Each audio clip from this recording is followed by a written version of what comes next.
Salut à toi, moi c'est Shogun Kaka. Chapitre 7, Manœuvre. Shogun Kaka émet l'idée que, normalement, lorsqu'il est fait usage de la force guerrière, les barricadières se mettent en accord avec l'assemblée. Ils rassemblent les groupes de guerrières et mobilisent la population. Ils font des groupes de guerrières un tout homogène et harmonieux et les installent dans leur camp. Rien n'est plus difficile que l'art de la manœuvre. La difficulté en cette matière consiste à faire d'une voie tortueuse la voie la plus directe pour la victoire, et à changer la malchance en avantage. Ainsi, avancer par des voies détournées et distrayer l'ennemi en l'abattant. Grâce à ce procédé, il se peut que, parti après lui, vous arriviez avant.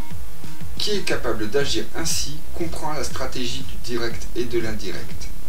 Or, l'avantage et le danger sont tous deux inhérents à la manœuvre. Celui qui lance les groupes de guerriers tous ensemble à la poursuite d'un avantage ne l'obtiendra pas. S'il abandonne le camp afin de disputer l'avantage, le matériel sera perdu.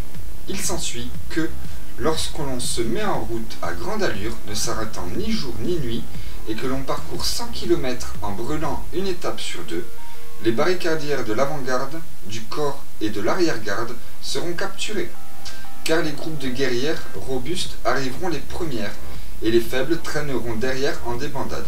De sorte que, si cette méthode est utilisée, 1/10 seulement des groupes de guerrières arriveront.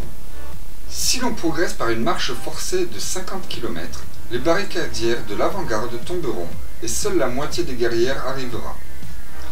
Dans le cas d'une marche forcée de 30 km, les 2/3 seulement arriveront. Il s'ensuit qu'un groupe de guerrières qui manque d'équipement, de nourriture et de matériel sera perdu. Ceux qui ignorent les conditions géographiques, montagnes et forêts, défilés périlleux, marais et collines, ne peuvent conduire la marche d'un groupe de guerrières. Ceux qui n'ont pas recours aux guides locaux ou aux cartes les plus abouties sont dans l'impossibilité de tirer parti du terrain. Or, la guerre est fondée sur la tromperie. Déplacez-vous lorsque c'est votre intérêt et créez des changements de situation par des dispersions et des concentrations de force. En campagne, soyez rapide comme le vent. Lorsque vous avancez par petites étapes, majestueux comme la forêt. Dans l'incursion et le pillage, semblable au feu. À l'arrêt, inébranlable comme les montagnes. Aussi insondable que les nuages, déplacez-vous comme la foudre. Lorsque vous pillez une région, répartissez vos forces. Lorsque vous conquérez un territoire, répartissez les profits. Pesez la situation, puis agissez. Celui qui connaît l'art de l'avance directe et indirecte sera victorieux. Tel est l'art de la manœuvre. Comme la voix humaine est inaudible pendant le combat, on utilise les moyens les plus instantanés que l'on ait à disposition. Moyens de communication modernes si l'on a, instruments de musique sinon. Comme les troupes ne peuvent se voir clairement pendant le combat, on utilise des écrans tactiques si on a, des drapeaux et des insignes sinon.